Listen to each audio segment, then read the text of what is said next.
Kevin sits frozen in his chair, staring at me with an expression I can't read while his parents try to calm Rachel down. I feel everyone's eyes on me, and my hands shake as I clutch my purse, wondering if they all think I manipulated a dying woman, even though I genuinely loved Dorothy.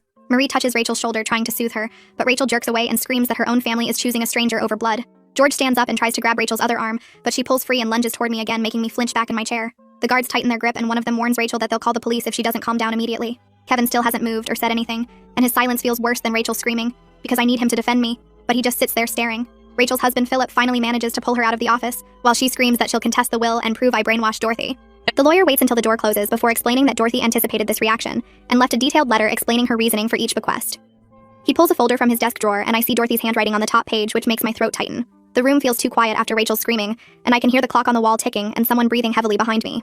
The lawyer reads Dorothy's letter aloud, and my eyes fill with tears as she describes our tea visits, and how I never asked about money or inheritance. Dorothy wrote that Rachel measured her house for renovations, while Dorothy was still living there, and only visited to check if Dorothy was still healthy enough to live alone. The lawyer's voice stays steady as he reads Dorothy's words about watching Rachel ignore me at family gatherings, and how disappointed she felt seeing her granddaughter show such deliberate cruelty. Dorothy described the Secret Santa incident where she watched me sit alone while everyone else opened gifts, and Rachel told little Timmy that some people don't deserve presents. My tears fall onto my hands folded in my lap, and I try to wipe them away quickly, but more keep coming. Kevin's parents, George and Marie, exchange uncomfortable glances as the lawyer continues reading how Dorothy was disappointed in Rachel's materialism, and how Rachel had spent $300,000 she didn't actually have yet. I see Marie dab her eyes with a tissue while George stares at his hands like he's ashamed of something he should have stopped years ago. The lawyer reads about Rachel quitting her job the day after Dorothy's funeral, and listing her house for sale before Dorothy was even buried. Dorothy wrote that she knew Rachel never loved her as a grandmother, but only as a source of money, and that broke her heart more than anything else. George clears his throat and shifts in his chair, and I wonder what he's thinking about all the times he watched Rachel exclude me and said nothing. The lawyer hands me a separate sealed envelope that Dorothy left specifically for me with instructions to read it privately.